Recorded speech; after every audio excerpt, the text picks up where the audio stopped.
আজকে আপনাদের জন্য নিয়ে আসলাম মজাদার একটি রেসিপি।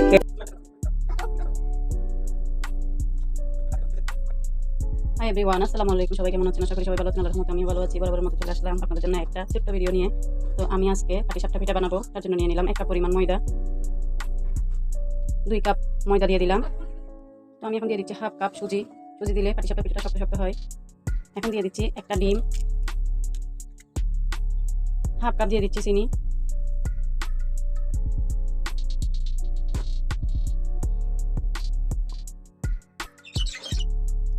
দিয়ে দিচ্ছি লবণ। সব উপকরণ দেওয়া হয়ে গেছে। এখন আমি পানি দিয়ে আস্তে আস্তে মিশ্রণটা মিক্স করে নিব।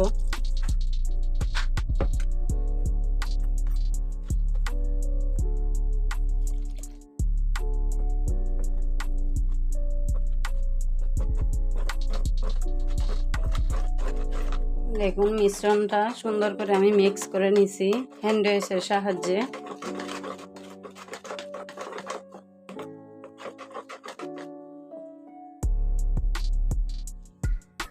তো ব্যাটারের ঘনত্বটা এরকমই হতে হবে, এটা দেখে আপনাদের বুঝে নিতে হবে। এত পাতলাও না আবার এত ঘনও না।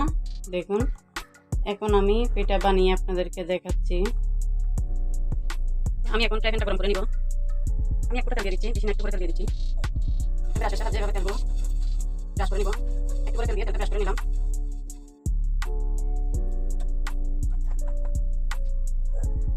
বিসমিল্লাহ করে ব্যাটারটা দিয়ে দিচ্ছি।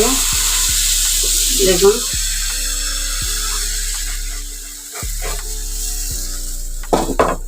এটা প্রথমের পিঠা কেমন হয় দেখুন। তো আমি এখন পিঠাটা উঠিয়ে আপনাদেরকে দেখাচ্ছি। আমি একটু ব্রাউন কালার করতে চাচ্ছি পিঠাগুলা। তো আমি আজকে কোনো নারকেল ইউজ করবো না, এমনিতেই বানাচ্ছি। দেখুন কত সুন্দর হয়েছে। আমি আরেকটু ব্রাশ করে নিচ্ছি।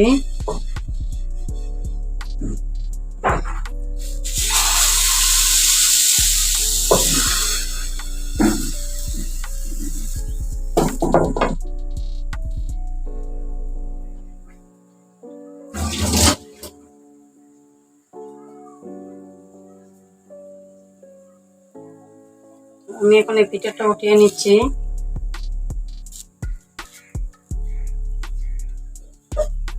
দেখুন মাশাআল্লাহ কত সুন্দর হয়েছে। আমার পাটিসাপটা পিঠাগুলো কেমন হয়েছে অবশ্যই কমেন্টে জানাবেন। যদি ভালো লেগে থাকে ভিডিওটি অবশ্যই লাইক কমেন্ট শেয়ার করে দিবেন। আল্লাহ হাফেজ।